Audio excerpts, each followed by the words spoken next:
NEET தேர்வு முடிவுகள்ல எந்த விதமான குளறுபடியும் இல்லை அப்படின்னு மத்திய அரசின் தரப்புல செயலாளர் தகவலை வெளியிட்டிருக்காங்க. திருப்திகரமா இருக்கா அவர் தெரிவித்த அந்த பதில்? அதாவது திருப்திகரமா இல்லைங்கிறது நான் மட்டும் இல்லை, இந்தியாவில் இருக்கிற அனைத்து சமூக ஆர்வலர்களும் கல்வியாளர்களும் மிக தெளிவாக சொல்லி வருகிறார்கள். இது சம்பந்தமா ஏற்கனவே நான் தெளிவாக சொல்லி இருக்கிறேன். நீட் தேர்வுக்கான வினாக்கள் என்பது 180, ஒரு தேர்வுக்கான மதிப்பெண் என்பது 4. அந்த ஒரு கேள்வியை தேர்வு செய்து டிக் செய்தால் 4 மதிப்பெண் கிடைத்துவிடும். தவறாக டிக் செய்தால் ஒரு அபராத மதிப்பெண்ணோடு சேர்ந்து 5 குறைந்துவிடும்.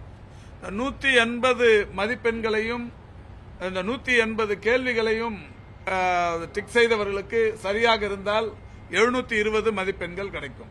2020 ஒருவர் மட்டுமே 720க்கு 720 பெற்றிருக்கிறார். 2021 2 பேர் 720க்கு 720 பெற்றிருக்கிறார்கள்.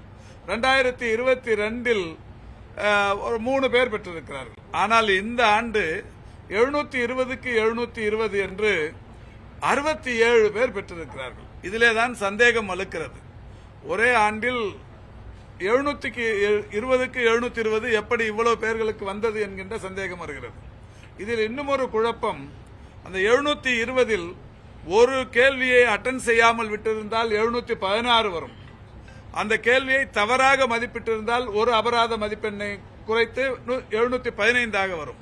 இதில் 718ம் 719 வருவதற்கு வாய்ப்பில்லை. 2 மதிப்பெண் எதற்காக குறைத்தார்கள் அல்லது கூட்டினார்கள் எதுவும் தெரியாது. கேட்டால் சொல்லுகிறார்கள் அவருக்கு கிரேஸ் மார்க் போடப்பட்டது என்கிறார்கள். கருணை அடிப்படையிலான மதிப்பெண் போடப்பட்டது என்கிறார்கள். கருணை அடிப்படையிலான மதிப்பெண்கள் எதற்காக போடுகிறீர்கள் என்று கேட்டால், உச்சநீதிமன்றம் நேர பற்றாக்குறையை கருத்தில் கொண்டு அந்த மதிப்பெண்களை போடுவதற்கு அனுமதித்திருக்கிறது, தீர்ப்பு வழங்கியிருக்கிறது என்று சொல்லுகிறார்கள்.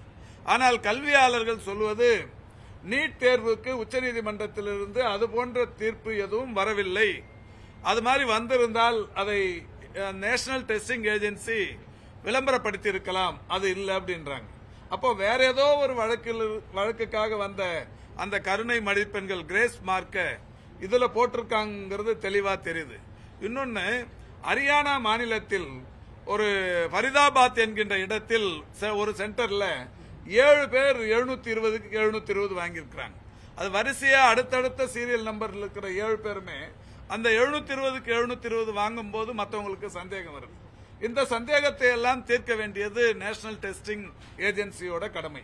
அதனால்தான் மாண்புமிகு தமிழ்நாட்டின் முதலமைச்சர் அவர்கள் இந்த நீட் தேர்வு வேண்டாம் என்பதை முதலில் அறிவித்து இதற்கான விழிப்புணர்வை 2017ஆம் ஆண்டிலிருந்தே 16ஆம் ஆண்டிலிருந்தே தொடங்கியது திமுக.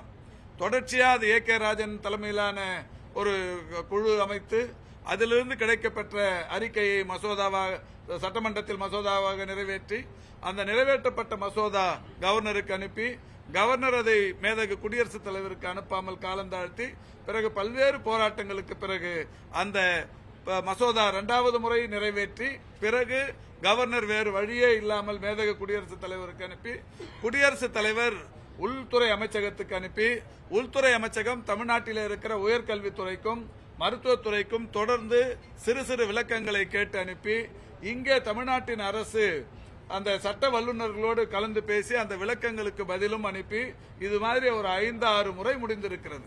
எனவே நீட்டுக்கு எதிரான போராட்டம் என்பது இந்தியாவிலேயே தமிழ்நாட்டில் மட்டும்தான் தொடர்ச்சியாக நடைபெற்றுக் கொண்டிருக்கிறது. இப்போது நீட்டில் ஏற்பட்டிருக்கிற இந்த குழப்பங்கள் இந்தியா முழுமைக்கு இருக்கிற கல்வியாளர்கள் மனதில் ஒரு மிகப்பெரிய குழப்பத்தையும் மிகப்பெரிய அளவிலான ஒரு அச்சத்தையும் ஏற்படுத்தி இருக்கிறது. மாணவர் சமுதாயமும் இன்றைக்கு பொங்கி எழுந்து வருகிறார்கள். இந்த நிலையில் அந்த நேஷனல் டெஸ்டிங் ஏஜென்சியே சொன்னது, நாங்கள் இதில் தவறு இருப்பவர்கள் மீது நடவடிக்கை எடுக்கப்படும் என்று சொல்லியிருக்கிறார்கள். தவறு இழைத்தது யார் என்பதுதான் இப்போது கேள்வி. நேஷனல் டெஸ்டிங் ஏஜென்சி தான் இப்போ உச்சநீதிமன்றத்தின் ஆணை என்றார்கள், அதை வெளிப்படுத்தியிருக்க வேண்டும். இதுல 23,33,000த்திற்கும் மேற்பட்ட மாணவர்கள் இந்தியா முழுவதிலும் நீட் தேர்வு எழுதினார்கள். இவர்கள் அத்தனை பேருக்குமே நேர பற்றாக்குறை இருந்தால் கருணை அடிப்படையிலான மதிப்பெண் கிடைக்கும் என்கின்ற தகவல் அவர்களுக்கு போய் சேரவில்லை, அவர்களுக்கு தெரிவிக்கப்படவில்லை. இப்படி நிறைய குழப்பங்கள் இருக்கிறது. இந்த குழப்பத்தை தான் எல்லோருமே கேட்டுக்கொண்டிருக்கிறார்கள். ஒரே வார்த்தையில் இதில் எதுவுமே தவறு நடக்கவில்லை என்று சொல்வது முழு பூசணிக்காயை சோற்றில் மறைப்பது போன்றது.